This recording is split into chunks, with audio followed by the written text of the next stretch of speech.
First of all, I want to follow up on something we did last month.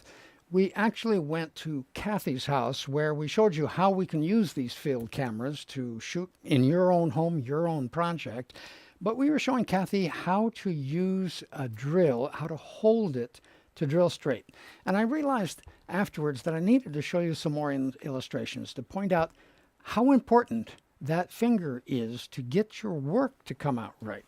Now, first of all, when we look at drills, this is a sort of a standard battery-operated drill, considered good ergonomics. Actually, I don't like the design. What it is basically is it's well made for holding a heavy tool balanced like this, but it's not well made for actually working with it because my arm is down below the action. So the action's up here. Let's switch to the other camera. You can see it better over here. If I'm holding it like this, often you'll hold it with your elbow out to one side. And when you go to push, it kind of changes directions.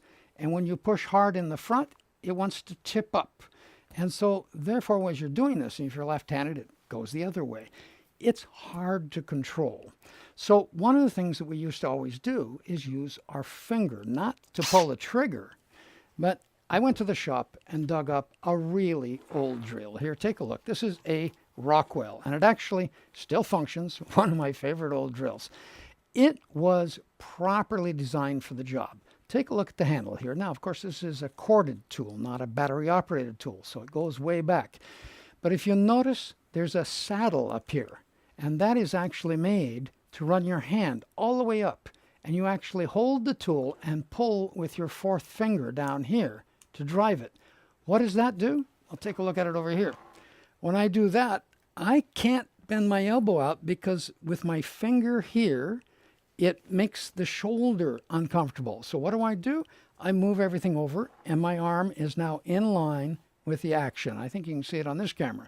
So if you can see that now, when you really, that is going to make a crooked hole and this is going to drive straight forward.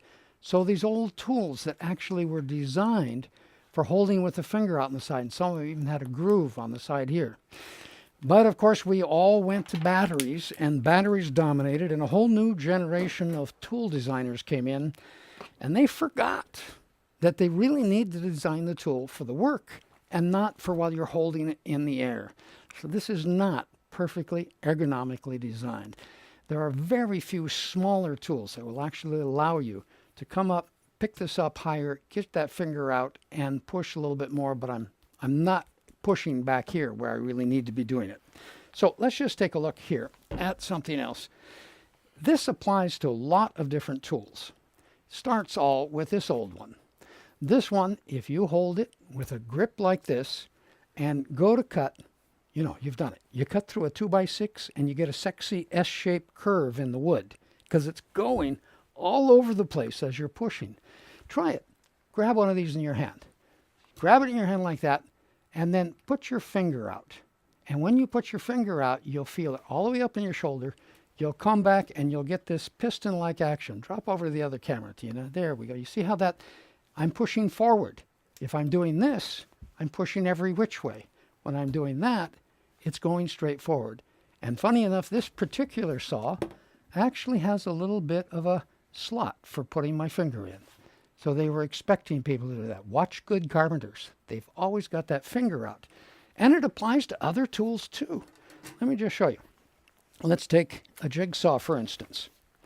If you take a jigsaw, yeah, go ahead and grab that, Zach. If you take a jigsaw and hold it with your arm way out on one side like this, you tend to push the blade sideways, which is part of the reason it always cuts crooked or slanted on a bevel. If you hold it like this, your shoulder moves, your arm comes into line, and you're going to go pushing straight forward, not sideways. It just keeps on applying. A little bit less to the action of a circular saw, but the same thing. If you're gripping it with your hand like this, your whole arm is in the wrong place. If you move the finger out, then you get that straight cut action. And if I haven't convinced you enough, let's look at knives. Just a utility knife. You ever tried to cut something and you cut across the face like this? You can't do a straight line. Here's what you need to do, is you need to take it and drop it down on your wood. Okay, you got it. Okay, and draw back and even walk back with your legs so your arm stays straight. That's like a long 8-foot cut in drywall. That'll make a straight cut. Trying to do it this way will not. And the last one, since I was originally a cabinet maker, you have a chisel. And you want to chisel what out? Well, just look. If I hold the chisel like this and come in and try to cut, I can cut, but I don't control much in the way of where it's going because my arm's all over the place. If I point at what I'm cutting so that I actually have a finger out there, that gives me a little pressure down, but it also brings the whole arm into a nice, even, straight cut. Even if you have to rock it to slice to get it into that wood, it'll give you a nice controlled cut because of a finger out. So using a finger as a guide is not just an anecdote. It actually makes for better work in just about every tool.